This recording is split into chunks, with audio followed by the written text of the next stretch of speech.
안녕하세요. 예전에는 라디오를 자주 들었는데 요즘에는 여기서 사연 듣는 재미에 푹 빠져 살아요. 저도 용기 내서 제가 겪은 사연 한번 공유해 봅니다. 가벼운 마음으로 즐겁게 들어주세요. 저에게는 현재 1년간 만나온 남자친구 희준 씨가 있습니다.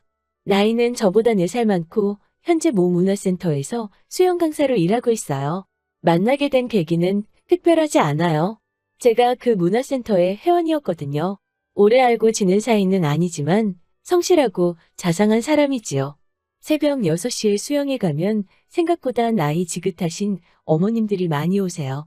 저는 그중 유일한 20대였던 것 같아요. 그러다 보니 강사인 오빠 입장에서도 눈에 띄었겠지요.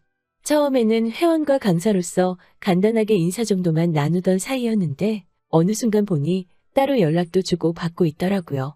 그리고 누가 먼저라고 할 것도 없이 자연스럽게 연인 사이로 발전했어요. 언젠가부터 우리가 결혼하면 이라고 이야기를 해대던 오빠와 달리 저는 결혼 생각이 없었어요. 그건 바로 저희 엄마를 위해서였지요. 사실 제 나이 10살 때 엄마와 아빠는 이혼하셨어요. 동네 어른들 말씀에 의하면 아빠가 그때 동네에 혼자 살던 젊은 여자랑 바람이 나서 그렇다더라고요. 그 이후로 아빠는 지금까지 소식 한 번 없으시고 양육비 한 번 보내주신 적도 없으세요. 게다가 아빠가 떠나신 직후 당시 엄마는 저를 데리고 반지하 월세방에서 생활하시고 계셨는데 엎친 데 덮친 격으로 집주인이 보증금을 올려달라고 했다나 봐요. 결국 올려줄 돈이 없었던 엄마는 저를 데리고 살던 집에서 쫓겨나듯 나와야만 했고 그 이후로 저를 데리고 숙식이 되는 식당에서 지내게 되셨지요. 아무튼 이렇게 짧게 줄여서 이야기했지만 얼마나 많은 서름과 힘든 일을 겪어오셨는지 모릅니다. 그때부터 지금까지 엄마는 아파도 병원 한번 제대로 못 가시고 여태껏 힘들게 저를 위해 살아오셨어요. 그리고 저도 그에 보답하고자 죽기 살기로 공부해서 여기까지 왔네요. 여담이지만 치과는 정말 돈이 없으면 못 가는 거나 마찬가지더라고요. 그걸 깨달았을 때 무조건 치대를 가겠다고 마음먹었어요. 그래서 나중에 제가 치과를 개원하면 꼭 문턱이 낮아서 누구나 드나들 수 있는 치과를 차려야겠다는 다짐을 했지요. 그렇지만 막상 치대를 졸업하니 이제 개원하는 게 일이더라고요. 페이닥터도 생각했지만 그러면 또 너무 일에만 매달려 살아야 하는데 더 이상 그렇게 살고 싶지는 않더라고요. 하지만 다른 친구들처럼 집이 부유해서 혼자 병원을 차릴 형편도 아니었고요. 게다가 요즘 치과가 워낙 많다 보니까 시설이나 환경을 갖춰놓고 시작하지 않으면 안 될 것 같더라고요. 이리저리 궁리하고 고민한 끝에 동기 2명과 동업하는 형태로 치과를 개원하기로 했어요. 다행스럽게도 저희 엄마도 의사 실력도 중요하지만 사람들이 아무래도 겉모습도 많이 보지 않냐면서 외양과 설비가 어느 정도 받쳐줘야 한다는 점에 동의하시고 이해해 주셨기 때문에 노후자금 탈탈 털어서 개원에 보태주셨지요. 사실 대학 졸업하면서 다시는 엄마한테 부담 주지 않겠다고 스스로 몇 번이고 결심을 했는데 또 이렇게 도움을 받게 되니 얼마나 죄송스럽고 면목이 없었는지 몰라요. 그래서 제가 그 돈 받으면서 제가 엄마한테 약속을 드렸어요. 앞으로 한 달에 얼마를 벌건 제가 무조건 절반을 드리겠다고요. 그 이야기 하자마자 엄마는 펄쩍 뛰시면서 그럴 필요 없다고 절대로 그러지 말라고 하셨는데 저도 한 고집 하거든요. 제가 일단 엄마 돈 다 갚을 때까지는 그렇게 하고 다 갚고 나더라도 한 달에 얼마씩 꼭 드리겠다고요. 이자라 생각하시고 그냥 받으시라 했어요. 엄마 좋으라고 그러는 게 아니고 제 마음 편하려고 그러는 거니까 그렇게 하시라고요. 할 수만 있다면 이제부터는 돈으로 엄마를 풍족하게 해드리고 싶더라고요. 그동안 못하고 사신 거 지금부터라도 조금씩 누리시면서 사실 수 있게 말이지요. 그래서 오빠가 결혼하자고 했을 때 솔직히 많이 당황스러웠지요. 무작정 결혼하기 싫다고 말하면 오빠가 행여나 이상한 오해할까 싶어 솔직하게 털어놓았어요. 오빠도 내 사정 알다시피 이제 막 병원을 개업했고 엄마한테 돈도 갚아야 한다고요. 그리고 당분간은 엄마랑 시간을 보냈는데 집중하고 싶다고요. 오빠도 제가 수입의 일정 부분을 엄마한테 드리는 건 알고 있었지만 그게 반이었는지는 몰랐어요. 그래서인지 제가 액수를 이야기했을 때 깜짝 놀라더군요. 하지만 남자친구도 이내 그럴 수밖에 없는 제 이유에 수긍하곤 자기가 더 잘하겠다며 좋게 좋게 이야기가 끝났어요. 그런데 다음 날 남자친구가 점심이나 같이 하자며 병원을 찾아왔어요. 다행히 예약 환자가 없어서 남자친구와 여유 있게 식사를 할 수 있었어요. 남자친구는 주저하더니 조심스레 다시 결혼 이야기를 꺼내더라고요. 저는 그날 이야기가 어느 정도 끝났다고 생각했는데 말이지요. 제가 다시 한번 결혼은 천천히 했으면 좋겠다고 이야기하니까 남자친구가 엄마한테 돈 드리는 거랑 결혼이랑 무슨 상관이냐고 묻더라고요. 저는 당장은 엄마와 병원 두 가지에만 신경 쓰기에도 벅차다고 이야기했어요. 오빠랑 만나는 것도 물론 중요한 일이지만 연애는 어느 정도 조절이 가능하지 않냐? 하지만 결혼은 조절이라는 게 안 되는 거 아니냐고요. 그러자 오빠는 정말 돈 들이는 것 때문에 제가 결혼을 주저하는 거면 자기가 그거 대해선 일체 반론하지 않겠으니 결혼에 대해서 다시 생각해 보라고 하더라고요. 오빠는 하루빨리 저와 결혼해서 알콩달콩 살고 싶다고 말이지요. 그래서 저는 내친 김에 저는 결혼해서 엄마를 모시고 살고 싶다고 말했어요. 모시고 사는 게 어려우면 혼자가 되는 엄마의 주변에다가 집을 얻고 싶다고요. 그러자 오빠의 표정이 좀 굳어지더라고요. 오빠도 내심 오빠 부모님 모시고 살고 싶었나 봐요. 저도 물론 그 마음 이해는 하지만 제 코가 석자인 사정인지라 혼자 사시는 엄마 두고 양쪽 다 계신 오빠 부모님 모시고는 못 살 것 같다고 솔직히 말했어요. 그러자 오빠가 한다는 말이 자기가 부모님을 모시지 않으면 집은 어떻게 하냐고 묻더라고요. 저는 솔직히 이게 무슨 말인지 처음에 이해가 잘 안 되더라고요. 그런데 다시 들어보니 오빠 말인즉슨 오빠가 부모님을 모시지 않으면 유산을 한 푼도 주지 않겠다고 하셨대요. 그리고 오빠는 지금 모아둔 돈이 별로 없다고 하더라고요. 사실 오빠는 제가 알기로 월 250 정도 벌고 있는데 씀씀이가 아주 커요. 외제차를 리스로 몰고 신발은 카드 할부로 명품 사는 걸 주저하지 않아요. 제가 한 번은 그 점에 대해서 잔소리 아닌 잔소리를 했더니 이 정도도 안 하면 고객들이 자기에 대해서 신뢰감을 느끼지 못한다고 하더라고요. 남자친구는 본인 직업에 대한 프라이드가 굉장히 강한 사람이었고 무엇보다 오빠가 오빠 돈을 쓰는 거니까 제가 더 이상 뭐라고 할 권리는 없으니까요. 그런데 이제 와서 모아둔 돈이 없다고 하니 좀 답답하긴 하더라고요. 모아둔 돈도 하나도 없으면서 결혼하자고 하는 오빠가 이해가 잘 안 되더라고요. 근데 뭐 저 역시 오빠 부모님, 그러니까 시부모님을 모시고 살 생각도 없으면서 도움받는 것도 말이 안 되는 것 같아서 그럼 일단 월세로 오피스텔 하나 구해서 거기서 시작하자고 했지요. 오빠는 그래도 주변 사람들 보는 눈도 있는데 어떻게 오피스텔에서 시작을 하냐고 묻더라고요. 내심 제가 대출받기를 원하는 것 같았지만 저는 그럴 필요를 느끼지 못했기 때문에 못 알아들은 척했어요. 저는 그리고 결혼 비용은 반반 부담하자고 말했어요. 최대한 검소하게 하자고요. 그러자 오빠가 한다는 말이 주변 사람들이 자기 여자친구가 치과 의사라는 거 다 아는데 어떻게 그러냐고 묻더군요. 사실 여기서부터 뭔가 이상하다는 생각이 들었어요. 아무튼 말 나온 김에 결혼에 대해서 이런저런 이야기가 오가기 시작했지요. 이야기가 생각보다 길어질 것 같아서 일단 병원에 전화해 오늘 못 들어갈 것 같다고 양해를 구하고 본격적으로 이야기를 나눴습니다. 오빠는 그럼 자기가 결혼해서 자기 부모님 모시고 사는 건 포기할 테니 대신 장남으로서 용돈 좀 많이 드리고 싶다고 하더라고요. 한 달에 150만 원씩 드리고 싶다고 하기에 그럼 그렇게 하자고 제가 말했어요. 그러면서 제가 그럼 한 달에 300씩 양가 용돈으로 나가니까 우리 둘 다 열심히 벌어야겠다고 말하자 오빠는 왜 300이냐고 되묻더라고요. 왜 친정에다가도 150을 또 드리냐고 묻는 오빠한테 저는 어이가 없어서 그럼 오빠 부모님한테만 용돈 드리냐고 물었지요. 사실 오빠 반응에 제가 순간 좀 발끈했어요. 그걸 눈치를 챈 건지 못 챈 건지 오빠는 아니 너가 버는 월급의 절반을 장모님한테 드릴 예정이라면서 용돈까지 굳이 드려야 하는 거냐고 묻더라고요. 황당하기도 하고 짜증도 났지만 다시 한번 천천히 자세히 설명해 주었어요. 내가 드리는 월급의 절반은 엄마한테 빌린 돈을 상환하는 거고, 그렇기 때문에 그건 그냥 처음부터 엄마 돈이라고, 용돈이 아니라고요. 그렇기 때문에 용돈은 따로 드려야 한다고요.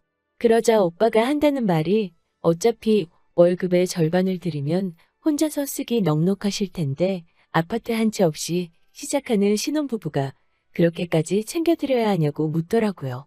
그 말을 듣는데 제 가슴 한구석이 싸해지더라고요. 모아둔 돈도 없는 사람이 용돈을 150만 원씩 드리자는 건 어디서 나온 생각인지도 모르겠더라고요. 그래서 저는 결국 오빠한테 그럼 내 월급, 오빠 월급 서로 따로 관리하자고 했어요. 오빠가 시댁에 100만 원을 드리던 200만 원을 드리던 전 상관하지 않겠다고요. 대신 생활비만 한 달에 반만씩 부담하고 그 외에 예를 들어 경조사비나 부수적으로 들어가는 비용도 그때그때 정확하게 반만 부담하자고요. 그리고 그 외 나머지 부분은 각자 알아서 하자고 말했어요. 사실 요즘은 맞벌이하는 젊은 부부들이 그렇게들 많이 한다고 들었거든요. 실제로 제 주변에도 그렇게 하는 사람들이 있고요. 물론 솔직히 저랑 오빠랑 둘의 수입 차이가 많이 나는 건 저도 잘 알고 있었고, 그걸로 행여나 오빠 기죽이는 일 없게 하려고 한 번도 직접적으로 이야기를 한 적은 없었어요. 결혼을 하게 되더라도 어쩌면 내가 부담이 더 클 수도 있겠다는 사실을 몰랐던 것도 아니고요. 하지만 오빠가 저희 엄마에게 드리는 돈에 대해서 어떻게 생각하는지 좀 알게 되니까 무조건 맞춰주고 이해해주는 게 능사는 아니라는 생각이 딱 들더라고요. 그래서 오빠한테 오빠랑 나랑 돈에 대해서는 생각이 많이 다른 것 같으니 그렇게 하는 편이 좋겠다고 딱 잘라 말했어요. 그러자 오빠는 순간 버럭하면서 어떻게 부부 사이에 돈을 각자 관리하냐면서 그건 있을 수 없는 이야기라고 하더라고요. 그러면서 그럴 거면 왜 결혼을 하냐고, 결혼한 사이에서는 네 거 내 거라는 게 따로 없는 거라고 말을 하더군요. 솔직히 말도 안 되지 않나요? 우리 엄마 용돈 주는 건 아까우면서 내 돈도 자기 돈이라고 한다는 게. 아무튼 일단은 머리도 너무 복잡하고 해서 오빠한테 나중에 이야기하자고 하고 집으로 돌려보냈어요. 그리고 집에 들어와서 문자 한 통을 보냈어요. 우리 결혼은 다시 한번 생각해 보자고 말이지요. 생각이 복잡하니까 당분간은 연락하지 않았으면 좋겠다고요. 그러자 바로 전화가 왔는데 왠지 머리만 더 아파질 것 같아서 안 받았어요. 그러자 전화기에 말 그대로 불이 나게 계속해서 전화가 오더라고요. 하나도 받지 않다가 전화기가 잠잠해졌을 무렵 다시 한번 문자를 보냈어요. 우리 엄마한테 용돈 줄 생각도 없는 남자랑 결혼할 이유가 없는 것 같다고요. 게다가 생각할수록 직장까지 불이 나게 쫓아와 내 시간 뺏고 돈 이야기만 하다 간 게 얄밉기도 하더라고요. 그러자 오빠가 집 앞으로 찾아와 자기가 정말 큰 실수를 했다며 생각이 짧았다며 한 번만 용서해달라고 하더라고요. 친정 어머니께도 똑같이 용돈 드리고 제가 하고 싶은 대로 하라고요. 지금 생각해보면 그 말에 넘어가서 오빠를 받아주는 게 아니었는데 그 순간에는 저도 오빠가 너무 매달리니까 한번 믿어보자는 생각이 들었어요. 그래서 한 번 더 기회를 주기로 했어요. 물론 오빠는 그 기회도 날려버렸지만요. 결국 우리는 서로 조금씩 양보한다는 전제하에 상견례 날짜를 잡았습니다. 그리고 저는 결국 상견례 자리에서 이 결혼 못한다고 뛰쳐나왔어요. 일반적인 상견례 자리에서 나올 법한 이야기가 오가고 있는 중에 예비 시어머니, 그러니까 오빠의 어머니께서 하나둘씩 트집을 잡으시기 시작했기 때문이에요. 일단 저희가 월세로 살기로 한 것부터 문제를 삼으시더라고요. 그러면서 아니 둘 중에 한 사람이라도 능력되면 대출받아 아파트 들어가면 좀 좋지 않냐면서 저를 흘겨보시더라고요. 저희 엄마는 그런 건 애들도 아니고 다 큰 성인들이 알아서 계획하겠지요라고 말씀하셨어요. 그러자 어머님은 아니 대출받아서 아파트 사면 집값 오를 거고 그러면 재산 되고 좋지 않냐고 하더라고요. 그래서 제가 깊은 한숨 끝에 그럼 제가 알아보겠다고 하게 되면 명의는 오빠 명의로 하라고 하시는 거예요. 제가 그래서 제가 대출을 받는데 왜 오빠 명의로 하나요라고 물었지요. 그러자 원래 큰 계약은 남자 이름으로 하는 거라고 하시는 거예요. 거기서부터 어이가 없었는데 한술 더 떠서는 집안 경조사 날짜, 제사 날짜 적힌 종이를 저에게 주시더라고요. 저는 나도 이제 가족이니까 알아두라고 주시는구나 생각하고 있었는데 갑자기 아무리 병원 일이 바빠도 거기 적힌 날짜는 잊지 말고 다 챙겨야 한다고 하시는 거예요. 그러더니 이제 예단 얘기가 나오자 난리도 아니더라고요. 지금도 어이가 없어서 헛 웃음이 나오는데 일단 예단으로 1억을 요구하더라고요. 정말 당황스럽더라고요. 막말로 오빠가 집을 해오는 것도 아니고 직장이 탄탄한 것도 아닌데 말이지요. 계속해서 하시는 말씀이 자기는 몇백짜리 밍크코트를 사주고 신우한테는 명품 가방 하나를 해주고 신우가 현재 살고 있는 집 부엌을 리모델링 해주고 침대를 바꿔주고 무슨 말도 안 되는 이야기들을 당연하다는 표정으로 요구하시더라고요. 결국 저희 엄마가 한마디 하시더라고요. 아들 가진 유세 들어만 봤지 이런 경우는 처음 봤다고 말이지요. 저 역시 도저히 짜증이 나서 엄마한테 일어나시라고 하고 저도 같이 일어나서 그냥 저 이 결혼 안 할게요. 이러고 나와버렸네요. 이튿날 오빠가 또 병원으로 찾아왔더라고요. 저는 사람들 보는 눈도 있고 해서 병원 앞 카페에 가 있으라고 했어요. 카페로 가니 오빠와 함께 어머님도 나와 계시더라고요. 어머님은 제게 어제 일은 너도 실수한 거 알지라면서 그래도 우리 아들이 하도 너 아니면 안 된다고 해서 우리 쪽에서 없던 일이다 이해하고 넘어가기로 했다고 하시더라고요. 저는 벙찐 표정으로 어머님, 어제 제 얘기 못 들으셨냐고 저희 결혼 안 한다고 말씀드렸어요. 그러자 어머님은 도대체 뭐가 문제인지 모르겠다고 말씀하시더라고요. 저는 양쪽 집안이 어느 정도 비슷해야 되는데 이건 뭐 정신적인 면도 경제적인 면도 하나도 비슷한 구석이 없으니 앞으로 맞춰가며 살기는 어려울 것 같아서 안 되겠다고 했지요. 솔직히 이때는 저도 더 이상 예의 차리고 할 정신도 없었어요. 오빠한테도 터놓고 말했지요. 오빠도 정신 차리고 살아. 솔직히 오빠 나이가 지금 32인데 모아둔 돈도 하나도 없으면서 그렇게 외제차 타고 할부로 명품 사고 할 때야 지금?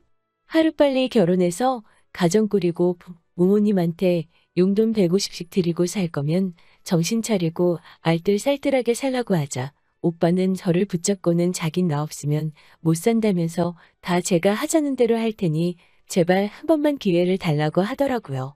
하지만 아무리 곰곰이 생각해봐도 오빠가 그저 나를 지갑이나 ATM 정도로만 생각한 것 같더라고요. 지금 이해하고 넘어간다고 해도 어느 순간 또 제가 친정에 뭐 조금이라도 하면 노발대발 할 것 같고 저도 오빠 쪽에서 요구하는 거 다 해낼 자신도 없고요. 그래서 냉정하게 우린 인연이 아닌 것 같다고 서로 어울리는 짝 만나자고 뒤돌아섰어요. 뒤통수에는 오빠와 오빠의 엄마가 서로를 탓하며 왈가왈부하는 소리가 들렸지만 제가 신경 쓸 바인가요? 그리고 헤어진 지 한 달쯤 지났을 무렵 우연히 그 사람의 소식을 알게 되었어요. 저랑 헤어지기가 무섭게 오빠 어머님이 오빠를 결혼 중매의 사에다가 등록했다나 봐요. 그러면서 자기 아들은 의사급 여자 아니면 안 만난다고 전에 만나던 여자도 치과 의사였다고 하더래요. 헤어지고 다른 여자를 찾으면서 저랑 사귄 걸 마치 대단한 자랑거리냐 삼는다는 게 너무 웃기고 어이없더라고요. 결국에 그 사람은 제가 아니라 제 직업을 사랑했던 건가 봐요. 결혼했다 이혼하는 것보다 이렇게 먼저 알게 돼서 헤어져서 100번 1000번 다행이라고 생각해요. 당분간은 저도 병원이라고 엄마한테만 집중하면서 지내려고요. 언젠가 때가 되면 진정한 사랑을 만나게 될 거라 믿으면서요. 긴 이야기 들어주셔서 감사합니다. 건강하시고 항상 행복하시길 바랄게요.